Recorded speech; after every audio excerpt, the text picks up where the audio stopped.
Welcome back. We have here another very important question, and that is what would be the expected AC output of a 150 kilowatt DC solar PV system with 11% system losses at STC and 96% inverter efficiency? Please try to solve this. You may like to pause the video and then come back. Okay, I hope you have tried to solve this question and have come up with your best answer. Let's see how to solve this question. Here we have a couple of important data, and that is the first one is that it is 150 kilowatt DC solar PV system and it is at STC. So we are receiving 1000 watt per meter square of solar radiation. Beside this, the data in the question is 11% system losses and we have 96% efficient inverter. Okay, let's see first what are system losses. We can have a couple of system losses and this may go up to a very critical numbers such as shown here, 22.8%. This means that we may be losing more than 20% power of the rated DC power we have installed at the site. What could be the various factors in the losses? Let's see here. First one, we have reflection losses.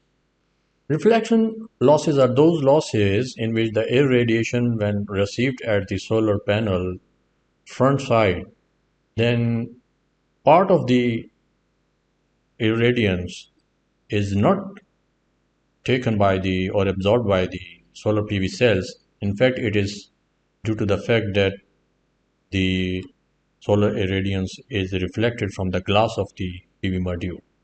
So these reflection losses sometimes are very significant due to the circumstances prevailing at site, and we need to cater this during the design stage. These reflection losses may also be due to the typical or inherent structural design of the solar cells which have been integrated into the module.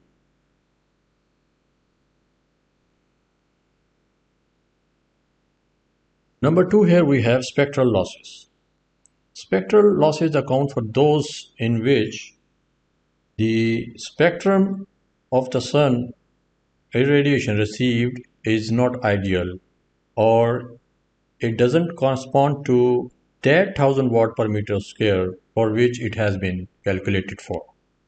In other words, the spectrum can change its characteristics in such a way that the total amount of inherent energy is not same as 1000 watt per meter square. So the spectrum losses are also maybe significant, but normally they can be taken at low as possible, like 1% or 2%. The third one comes the irradiation losses. This is straightforward the amount or the quantity of the irradiation being received by the system. So we can assume that due to some reasons or the environmental reasons, the radiation is not at 1000 watt per meter square and it is low than that. Then comes the thermal losses. Thermal losses refer to the heating up of the solar PV module. You know the efficiency of the module decreases with the increase of its temperature.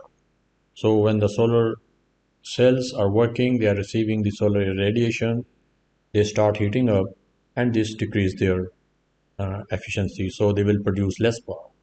So we have to account for such losses. Then comes the array mismatch. Array mismatch is those losses in which when you install a lot of PV modules, then there is a possibility that the PV module may have some manufacturing differences between the two. And due to that, we know that if they are connected in series, then the current produced by the minimum current produced by one of the module is the actually array current. So due to this mismatch, we may account for the losses, because if one of the module is not producing as much current as others, then the potential is being lost here due to this particular losses.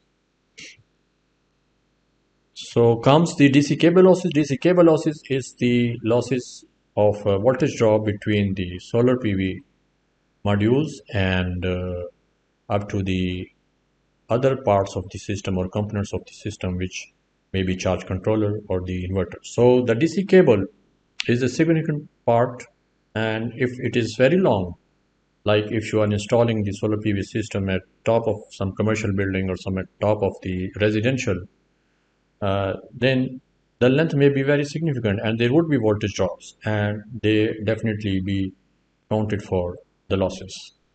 Obviously, this has to be calculated in terms of the voltage drop. Then comes the inverter losses. Inverter losses are basically its efficiency. It converts the DC power into the AC power. So obviously no machine is 100% in this universe.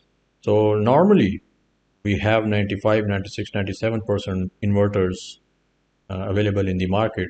But typically we can take that there will be a 44% loss or 96% efficiency of inverter is available. Then come the AC cable loss. Which one is the AC cable? The AC cable is the one which is installed at the output of the inverter. From inverter, it goes to the load or to the grid.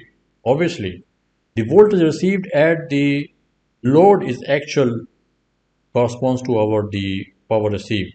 If the AC cable is not good, we will have drops, AC voltage drops there, and this will account for some losses. But normally it can be kept low. So we, generally speaking, we can say that it's not more than 0.5 or 1%, because the AC voltage is at 22 or 120 volt AC, and normally if the solar PV system is being installed at a residential or commercial building, so such counts have already been counted for in the design of the electrical wiring for that particular building. Then come the shading losses. We may have shading during the operation of the solar PV system, not only during the operation, but during the design phase, we have also to see the shading effect.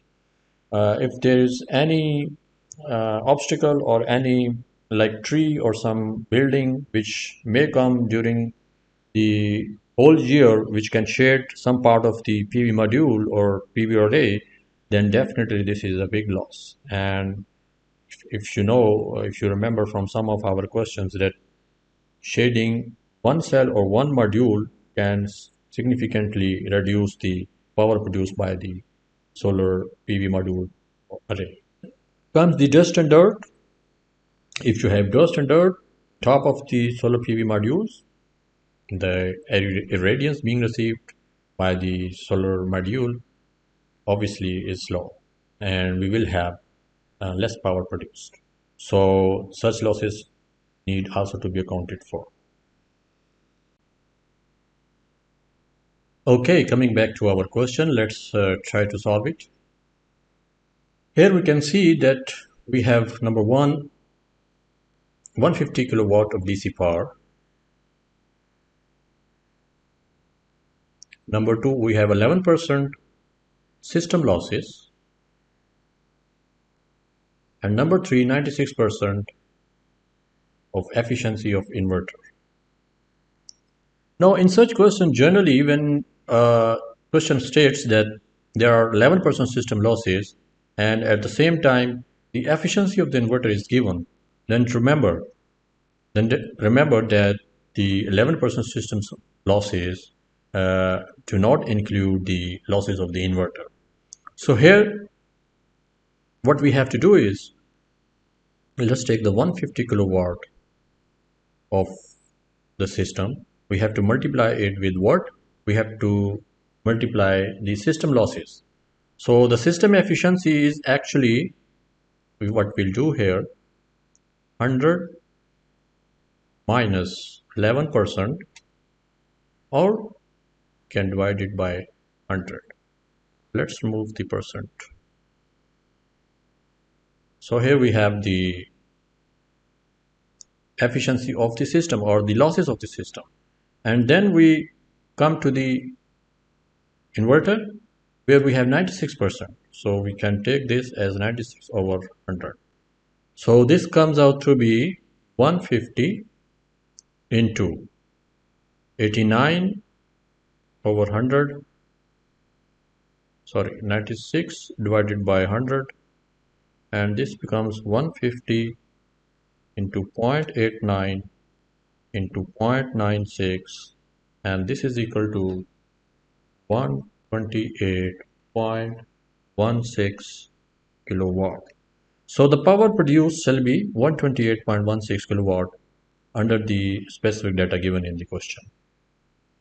So our best answer is 128 kilowatt, and the rest of the data is not valid. So answer is choice B, 128 kilowatt.